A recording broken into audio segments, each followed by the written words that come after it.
A line has been drawn in the dust of Zimbabwe's liberation history. For decades, they were the backbone of the state, the men and women who bled for the right of every Zimbabwean to choose their leader. But today, the silence has been shattered. Liberation War veterans and retired military commanders have issued a grave and final warning to the government. At the heart of this storm is Constitutional Amendment Bill Number 3, a piece of legislation that critics say isn't just a law change, it's a constitutional coup. By proposing to scrap direct presidential elections and extend the current term to 2030, the veterans claim the government is tearing up the social contract they fought for in the bush. The message from the front lines is clear. The Constitution belongs to the 17 million people of Zimbabwe, not a handful of legislators. As tensions simmer and talk of a serious fight emerges from the very people who built this nation, we ask, is Zimbabwe standing on the edge of a new political crisis? Listen to Comrade Knox speaking, continuing with the bombshell revolution and no to 2030. Revolutionary greetings, fellow Zimbabweans. This is yours truly, Comrade Knox Chimero.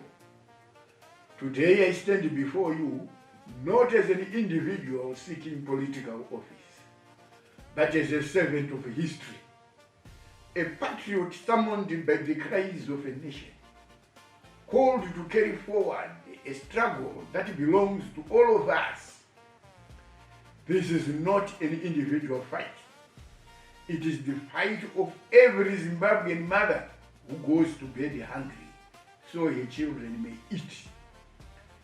It is the fight of every young person whose dreams are suffocated and shattered by unemployment, oppression, and hopelessness. It is a collective fight, a fight for the heart of Zimbabwe. Whether you belong to ZANU, PF, CCC, MDC, NCA, Transform Zimbabwe, Zimbabwe Rainbow Coalition, LEAD, or any other party, it is the fight of a nation crying for dignity, justice, and freedom. It is a fight of a people feeling abused and dehumanized by its own government. It is a fight for a government that respects the rule of law, a government by the people and for the people. My late brother, my comrade in arms, Blessed Runesu Geza, Comrade Bombshell, gave everything to this cause. He did not whisper in the face of injustice. He roared like a lion. He spoke for the voiceless when silence had become a survival tactic under a despotic regime. And even as violence and intimidation tried to extinguish hope, he kept that flame of resistance alive. He exposed Dambudzo Mnangagwa as the leader of extractive cartels milking the country dry. Chagwire Isikumimba Mining House, the formation of Mutapa Sovereign Fund to siphon public funds, and the massive looting of gold by Scott Sakupanya and his cows. The Zimbabwe Electoral Commission scandal by Wicknell Chivai that prejudiced the country of 2 billion rands, among other scandals involving the president's office. Comrade Bombshell exposed Mnangagwa's intention to amend the constitution and extend his rule beyond the constitutional limit, long before it unfolded. May Comrade Bombshell's soul rest in eternal peace. His passing on in February was not just a loss. It was an immortal blow to the nation, a painful wound in the heart of our revolution and in the conscience of our people. Let me reiterate that there is no one who can replace him. His shoes are too big for anyone to fit in. His courage was rare. His sacrifice was extraordinary. but the mission he began is too sacred to be left to die. And today, with unwavering determination, I step forward with others, not to fill his shoes, but to continue the journey he began, to ensure that the torch he lit does not flicker, does not fade, and it does not fall. The Gaza revolution will never die. Not now, when corruption is still reigning, injustice escalating to levels never seen before, and the Zimbabweans held hostage by a rogue regime. Like I said, I do not come to you as a career politician chasing power. I come as a concerned patriot, a citizen soldier of democracy. I am a war veteran and freedom fighter. I have known sacrifice. I have felt the weight of struggle. I have stood in moments where fear and courage collide, and I chose courage. We did not fight for this country so that Mnangagwa and his favored few can feast while millions suffer. We did not shed blood so that power and freedom can be auctioned to the highest bidder. We did not defeat white colonial rule only to kneel before corruption, wearing a black face. So hear me, and hear me very well.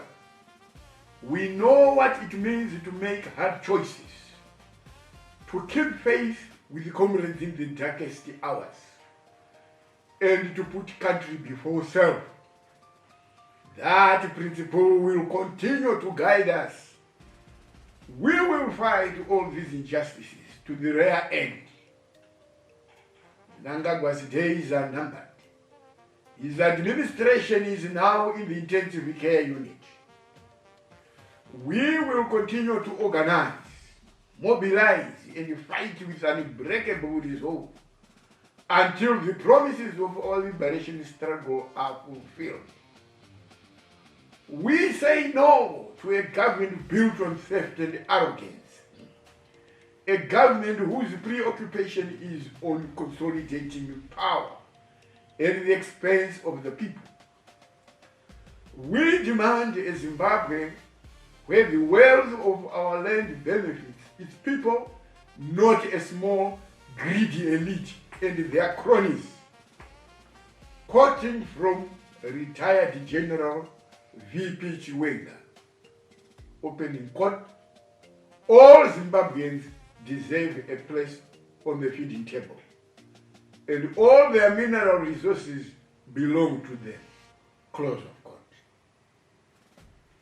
The war was not fought for a clique of Zigananda to accumulate obscene wealth while the people wallow in abject poverty.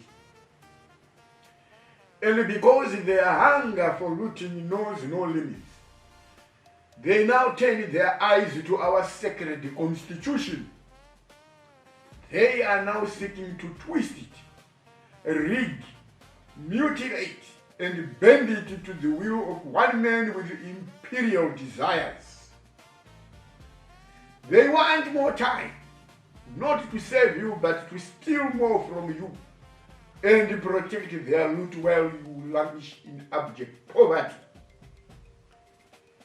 There is a deliberate attempt to undermine presidential term limits without the consent of the people. A conspiracy to replace the will of 16 million Zimbabweans with the signatures of a few compromised and dishonorable parliamentarians. But we remember very well what we fought for. One man, one vote, period. We ended the colonial oppression under Ian Smith. Shall we now surrender to oppression that looks like us, speaks like us, but betrays us, No, no, no, no, never, never, never, as we have seen. The desperation by Mnangagwa to hold on to power is palpable. The insatiable greed for power and the ruthlessness, unimaginable. You saw how the public consultations for the bill to extend his rule were held. You witnessed firsthand the violence against those who opposed 2030. The assault of human rights lawyer Doug Coulter and others at the city sports center and across the country. The abduction and assault of citizens by Mnangagwa's common law hooligans. The busing of people across the country and heckling those expressing views against the bill, among others. Even journalists performing their professional duties were not spared. Shame on you. Shame on you, Mnangagwa. The consultations were a charade, a shame, and a disgrace to the country. This was a window dressing exercise to hoodwink international observers. But we know their plan and we are going to stop it. Fellow Zimbabweans, all the chaos and violence is evidence that Mnangagwa is a leader who is ruthless, a leader who is self-serving, a leader consumed by greed, a leader who betrays the very country he purports to serve. He does not love Zimbabwe at all. Look around you. Fuel prices that choke the lifeblood of the economy. Taxes that suffocate the ordinary citizen. Hospitals where a silent genocide echoes louder than care. Nurses on strike while patients suffer deafening neglect. And yet, in the midst of all this suffering, Mnangagwa's obsession is not service, but survival. Survival in office, survival in privilege, survival in corruption.